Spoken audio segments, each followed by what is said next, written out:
네, 우리가 이제 이번 주 중간부터 에스겔서를 보고 있는데요.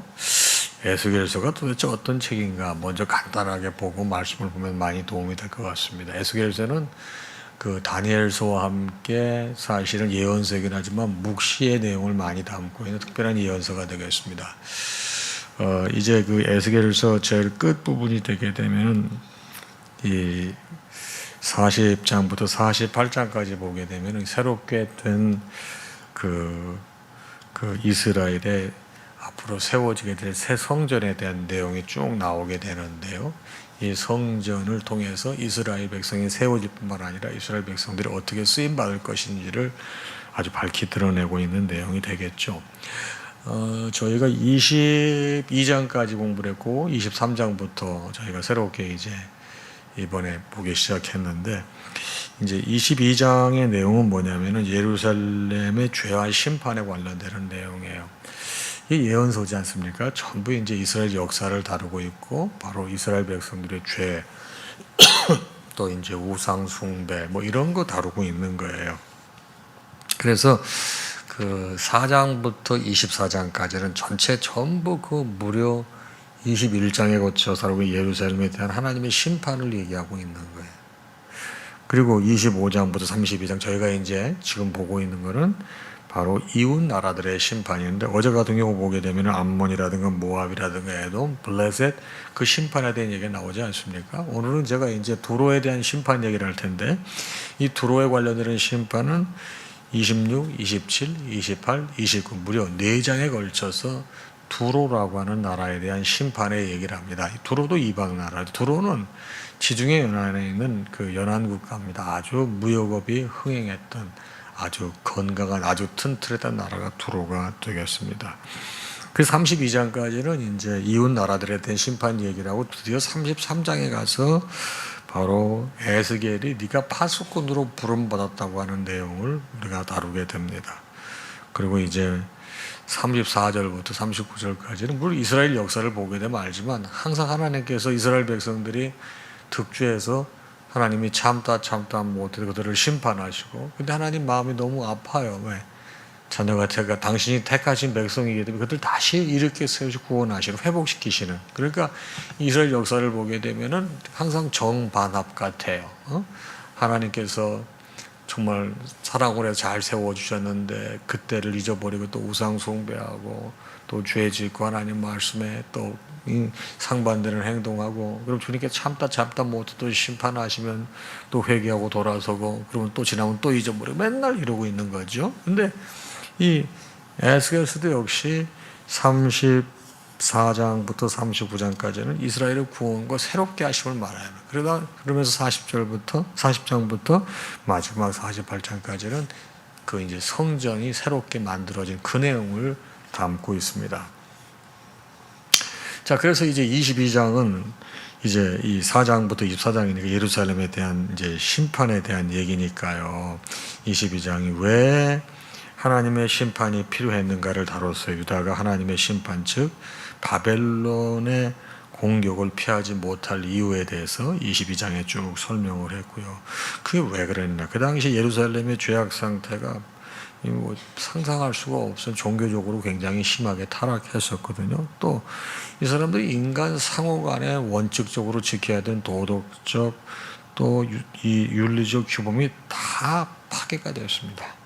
또 그리고 경제적 수탈까지 있어가지고 이건 도저히 심판이 없으면 안 되겠다, 이런 내용을 22장에 다루고 있었습니다. 그러면서 거기에 이제 타락한 유다를 바로 풀무불 속에 들어있는 찌꺼기로 비유해서 심판에 대한 의미를 말씀하고 있죠.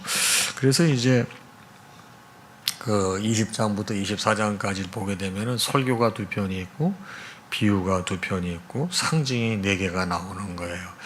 바로 대표적으로 제가 아까 이제 풀무 찌꺼기 말씀드리지 않았습니까? 그 다음에 이제 어떤 내용이 납니까? 음란한 2 자매 얘기가 나오잖아요. 바로 오홀라와 오홀리바가 나오는데 오홀라는 사마리아를 상징하고 오홀리바는 예루살렘을 상징하는 거예요. 이 사람들이 얼마나 타락했는지 우리 부목사님들 설교를 통해 잘 들으셨을 것입니다. 그 다음에 이제 녹슨 가마 얘기가 나오지 않습니까? 끓는 가마로 비유된 이거는 뭐냐면 유다의 죄를 말하는 거예요. 그다음에 마지막으로 나왔던 게 이제 에스겔의 아내가 죽잖아요. 바로 아내가 죽음을 통해서 예루살렘의 멸망을 예언하는 전부 이런 내용들을 담고 있는 것입니다. 그리고서 이제 25장 어제 이제 봤던 말씀들인데 거기 보게 되면은 이제 그 암몬, 모압, 에돔, 블레셋에 대한 심판이 나오는데 그 위치가 어떻게 되어 있는가 하면 여러분 이 이스라엘 지도는 되게 간단해요. 그 이제 제 입장에서 보게 되면 여러분은 반대로 나올 텐데 자 이제 왼쪽에 이렇게 이스라엘 나라가 길게 쭉 늘어져 있는데요. 왼쪽이 지중해입니다. 지중해 바다. 근데 이스라엘 이 나라 중간에 제일 꼭대기에 그 높이에 헐몬산이 있어요. 헐몬산이 이제 높은 산인데 눈도 있고 그러는데 녹으면 물이 이렇게 쭉 흘러서 이게 이제 우리가 너무나 잘 아는 요단강을 이루고 있는 겁니다. 요단강이 흐르면서 그 갈릴리 바다, 갈릴리 호수라고 하는 게 큰 게 있고요. 그 밑으로 다시 계속 요단강 물줄기가 계속 이어지면서 그게 이제 사해가 되는 거예요. 바로 이제 염해라고 그러죠. 거긴 그 생물이 살지 못하는 그 밑으로 다시 이제 그 물이 흘러내리지 않으니까 사해에서 끝나는데 바로 그 요단강을 중심으로 해서 이 갈릴리 바다와 그 밑에 사해가 있는데 바로 그 사해의 오른쪽 제일 위에 어떤 나라가 있는가 하면 이방 나라들을 말하는데 바로 암몬이 있습니다. 암몬. 그리고 그 사해의 끝나는 쯤에서 바로 이제 모압이 있고 모압 밑에 에돔이라는 나라가 있어요. 그리고 이제 이 강 건너편 여러분 왼편에 보게 되면 거기에 바로 블레셋이라는 나라가 와 있는데 블레셋은 완전히 지중해에 붙어 있어요. 그래서 그 블레셋과 이 세 나라 사이에 이렇게 강이 흐르고 있고 그 가운데 이렇게 유다라고 하는 나라가 있는 거예요. 그러니까 항상 포위가 되어 있는 거 아시겠죠? 나라가 이렇게. 그래서 늘 그 사람들이 이제 많이 괴롭히고 그랬는데 이제 예루살렘 심판에 대해서 계속 이스라엘 심판에 대해서 계속 얘기했는데 어제 말씀 보게 되면 이방 나라 바로 암몬, 모압, 에돔, 블레셋 다 이 심판을 이제 받게 되는데 그 내용이 되게 간단합니다. 자, 왜 하나님께서 암몬을 심판했는가? 암몬 사람들은 바로 하나님의 성소가 더럽혀지고 유다 땅이 쑥대밭이 되었고 이스라엘 백성들이 바벨론에 포로로 끌려갈 때 이 사람들이 쌤통이 다 잘 됐다 환호성 올린 거예요. 하나님께서 그걸 보지 못하셔서 그러므로 내가 너를 동방의 민족에게 넘겨주겠다. 그래서 책임을 물으신 거예요. 그 다음에 모압이라고 하는 나라는 왜 그러면 하나님께 심판을 받았냐? 얘네들은 봐라 유다도 별것 아니네. 우습게 본 거예요. 유다가 어려움을 당하 유다도 별것 아니네. 그러므로 내가 모압의 옆구리를 뚫어버릴 것이다. 하나님께서 모압을 그렇게 책임을 물으셨어요. 그 다음에 에돔은 왜 그러면 심판을 받았느냐? 에돔은 유다 백성에게 지나친 복수심을 품고 안갚음하는 죄를 졌어요. 그 책임을 물으신 거예요. 근데 블레셋은 어떤 책임을 물으셨을까요? 블레셋은 지독한 앙심을 품고 유다를 멸망시키려고 온갖 악랄한 수단을 오랫동안 사용한 거예요. 그래서 하나님께서 그걸 보신 거예요. 그러니까 어제 말씀 보게 되면 네 나라가 멸망한 게 평상시 우리가 늘 할 수 있을 만한 감정의 상태를 말하는 거예요. 우리가 미워했던 사람들 또 우리가 부러워했던 사람들이 잘 되게 되면 배 아픈데 그 사람들 잘못되게 되면 굉장히 고소하다고 생각하잖아요. 많은 사람들이. 근데 바로 암몬이라는 나라가 그렇게 생각을 해서 하나님 그거를 딱 지적하신 거예요. 그다음에 모압은 뭐예요? 사람 우습게 하는 거예요. 이렇게 망하고 그럴 적에 아유 저거 완전 봐도 종이 오라이 별거 아니었구나 무시하는 거. 그런데 하나님이 기뻐하지 않으세요. 그리고 진짜 어떤 사람에 대해서 누구나 복수심을 지나치게 가지고 있어. 그 하나님 기뻐하지 않으세요. 그리고 누구가 미워가 지속적으로 저거 아주 잘못되길 끝까지 앙심 품고 있는 것도 하나님 싫어하세요. 블레셋 그래서 책임을 물으신 거예요. 아주 간단한 내용 같지만 아주 무서운 내용입니다. 자, 그럼 이제 오늘 말씀으로 이제 바로 이어지는데, 투로가 받을 심판은 뭐냐? 투로도 이 네 나라와 크게 차이가 없어요. 투로는 왜 심판을 받느냐? 2절이에요. 인자야 두로가 예루살렘에 관하여 이르기를, 아하, 만민의 문이 깨져서 내게로 돌아왔도다. 그가 황폐하였으니 내가 충만함을 얻으리. 이게 무슨 말이에요? 이게 이제 아까도 말씀드린 두로는 제가 연안 국가라고 말씀드렸잖아요. 이 무역업이 굉장히 성한 나라인데, 이제 예루살렘이 망가졌으니까, 이제 이스라엘이 망가졌고 유다가 망가졌으니까 이 사람들이 무역을 독점하여 크게 이제 우리가 부자가 되겠다, 이걸 기뻐했단 말이에요. 누구의 불행은 나의 행복, 뭐 이런 거 들어보셨죠? 하나님이 이거 기뻐하지 않았어요. 다른 사람 잘못됐는데 그거 아이 쌤통이다, 잘됐다, 그거 기뻐하지 않았어요. 두로는 이것 때문에 망하는 거예요. 3절입니다. 그러므로 주 여호와께서 이같이 말씀하셨습니다. 두로야, 내가 너를 대적하여 바다가 그 파도를 굽이치게 함과 같이 여러 민족들이 와서 너를 칠 거야.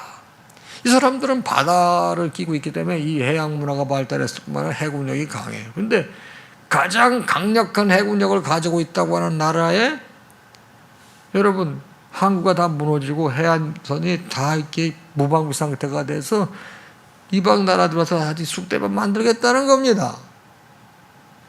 그뿐입니까? 4절, 그들이 도로의 성벽을 무너뜨리며 망대를 할 것이요, 나도 티끌을 그 위에 쓸어버려 맨바위가 되게 할 것이. 와, 하나님도 티끌을 다 쓸어버려가 맨바위가 되게 하시겠대요. 그래서 정말 묘사를 너무 멋있게 했더라고요. 자, 이 묘사를 어디에 했는가 하면은, 자, 여러분 10절 한번 보실래요? 10절 보게 되면, 말이 많음으로 그 티끌이 너를 가릴 것이며 사람이 무너진 성 구멍으로 들어가는 것 같이 그가 내 성문으로 들어갈 때 그 기병과 수레와 병거의 소리로 말미암아 내 성곽이 진동할 것이며. 하나님께서 이제 두로를 치실 때 바로 바벨론의 느부갓네살 왕을 들어 쓰세요. 이 느부갓네살이 사실은 이 바벨론이 여러분 유다를 다 멸망시키지 않았습니까? 근데 그걸 다시 들어 쓰시는데, 그 견고했던 성에 구멍이 뚫리고 막 그러니까 사람들이 구멍을 왔다 갔다 할 때 이 사람들 기병이 엄청나게 많은데, 이 기병들이 말을 타고 들락날락 하는데 그 말바꾸 소리가 얼마나 공포감이 있겠어요. 그래서 내 성곽이 진동할 것이고 바로 그 말발굽으로 내 모든 거리를 밟을 것이고 칼로 내 백성을 죽일 것이며 견고한 석상을 땅에 무너뜨릴 것이고. 하나님께서 완전히 두로를 쓸어버리시겠다는 거예요. 두로가 왜 심판을 받아요? 남의 불행이 나의 행복이었으니까. 예루살렘의 멸망으로 말미암아 이제 이 해양 무역업을 다 우리가 독점하게 됐구나, 정말 잘됐다, 부자가 될 기회다, 다른 사람의 불행을 기뻐하는 하나님, 이거 좋아하지 않으세요. 자, 그러면 오늘 이 말씀은 여러분과 저에게 어떤, 여러분, 이 말씀을 주실까요? 자, 지금 예루살렘은 고난 중에 고통 중에 있어요. 그렇잖아요. 고난을 겪고 있단 말이에요. 이거를 우리 삶으로 적용해 보죠. 여러분, 우리 주변에 누가 고난을 겪고 있습니까? 그럼 우리가 그 고난의 상처를 보듬과 함께 기도하고 위로해 줘야 되는데, 저 사람 잘못됐는데 내가 일어날 기회가 됐다고 생각하는 거, 하나님 그걸 싫어한다는 말씀이에요. 다른 사람 불행에 대해서 너무 좋아하지 마세요. 두 번째는 뭡니까? 두로가 멸망이 되고 파괴가 되지 않습니까? 두로 사람들은 이 바다, 자기들의 성벽 이런 거 신뢰했습니다. 견고한 성벽을 믿고 자기들의 훈련받은 이 해양 이걸 갖다가 이 바다 이 해군력 같은 굉장히 신뢰했습니다. 네, 여러분, 이게 바로 세상의 요새 아닙니까? 내가 나를 안전히 지키고 보호해 줄 것 같은 우리도 요새가 있다고요. 네, 여러분, 그런 요새요, 하나님께서 함께 하셔야 그것도 견고한 요소가 되는 것이지. 하나님의 사랑에 떠나면 마음에 따른 그것도 허물어지는 거예요. 자, 이 두로가 지금 뭐예요? 작은 유익을 쫓았잖아요. 작은 유익을 쫓다가 완전히 무너지지 않습니까? 아니, 그 전에 예루살렘이 있었어도 자기네 먹고 살만하고 다 이렇게 무역업하고 그랬어요. 사람들이 참 안타까운 게 이게 참 가진 사람이 더 가지려고 그러는 거예요. 그러니까 조그만 그 유익에서 그거 포기하지 않으려고 그러는 거예요. 여러분 성경에 보게 되면 여러분 그 룻이 보아스를 만나게 되는 과정을 보잖아요. 여러분 룻이 추수했을 때 그 나락을 다 훑어갔어요? 안 훑어갔어요? 이렇게 많이 남겨놨잖아요. 적당히 왜 그래요? 그게 당시 구제법이었습니다. 어렵고 힘든 사람들 그냥 함부로 막 주게 되면 상처받을 수 있으니까. 그게 여러분 섬기는 거 베푸는 것도 지혜롭게 해야 되는 거예요. 그래서 그 사람들 자존심 상하지 않게 그들이 나가서 몸을 움직여서 여러분 이삭을 죽을 수 있게 만들어 기회를 주는 거잖아요. 보세요. 그래서 그 사람 죽을 때 방해하지 말라고 다 종들한테 시키잖아요. 막 뿌려놓으라고 막 그런 말씀도 하잖아요. 여러분 하나님께서 모든 인생들이 공히 살 수 있도록 많은 그 은혜를 베푸셨어요. 내가 일할 곳이 있고 다른 사람이 일할 곳이 있어요. 나의 분깃이 있고 다른 사람의 분깃이 있어요. 여러분 나에게 주어진 것에 좀 만족할 수 있는, 감사할 수 있는 영이 됐으면 좋겠어요. 여러분 모든 문제가 뭐 욕심 때문에 그러는 거 아니에요? 지금 여러분 두로도 바로 뭐예요? 다른 사람이 이 예루살렘이 멸망해서 안타까운 심정을 가지고 뭐 도와주지는 못한다 하더라도 자기 자리를 지키고 있으면 이런 심판 안 받았을 것 같다는 생각이 들어요. 그렇죠? 근데 다른 나라 망했으니까 이제 무역을 더 독점할 수 있게 좋은 그런 마음을 드러내놓고 그러니까 하나님 그냥 거기에 대해서 책임을 물으시잖아요. 자, 조금 전에 말씀드렸던 암몬도 암몬. 성소가 쑥대밭이 되고 더럽혀지고 이스라엘 백성들이 포로로 잡혀가는데 그걸 보고 고소해하는 거야. 그러니 하나님 암몬을 내비두시겠어요? 모압은 뭐 때문에 그런다고 그랬어요? 저 별거 아니네. 잘못된 사람 무시하면 안 돼요. 그거 하나님 책임 물으시는 거예요. 에돔은 왜 그랬어요? 지나친 복수심 때문에 그렇다고 그랬어요. 하나님 그거 싫어하세요. 블레셋은 왜 망했어요? 오랜 기간 동안 적대감을 가지고 쓰러뜨리려고 그러기 때문에 그러는 거예요. 저는 오늘 아침 말씀 우리 신앙생활에 다시 한번 또 옷깃을 여미는 그런 말씀이 됐으면 좋겠습니다. 다른 사람 불행에 대해서 우리가 어떤 자세를 취해야 될 것인가. 여러분 하나님의 지혜가 우리 삶 가운데 늘 머물기를 바랍니다. 그럴 때 하나님께 여러분을 들어쓰시고요. 여러분을 평안의 영으로 인도해 주실 줄로 믿습니다. 오늘 하루도 주 아래에서 평안의 복이 임하시길 주님의 이름으로 축복합니다. 찬양하겠습니다.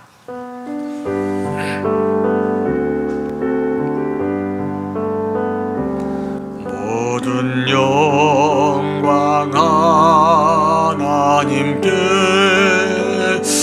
모든 영광 하나님께 모든 영광 하나님께 나는 자유해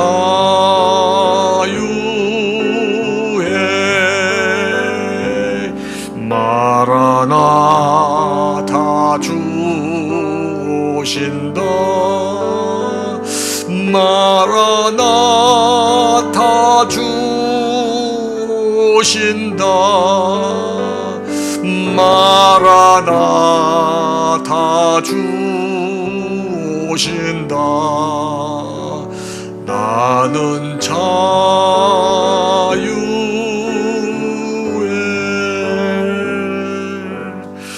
우리 주님 예수 그리스도의 크신 은혜와 하나님 아버지의 무한하신 사랑하심과 성령님의 감동 감화 교통 역사 충만하심이 이 아침에 주신 말씀을 받고 하루를 시작하는 사랑하는 당신의 모든 자녀와 그 가정 위에 이제로부터 영원토록 함께 있을지어다. 아멘.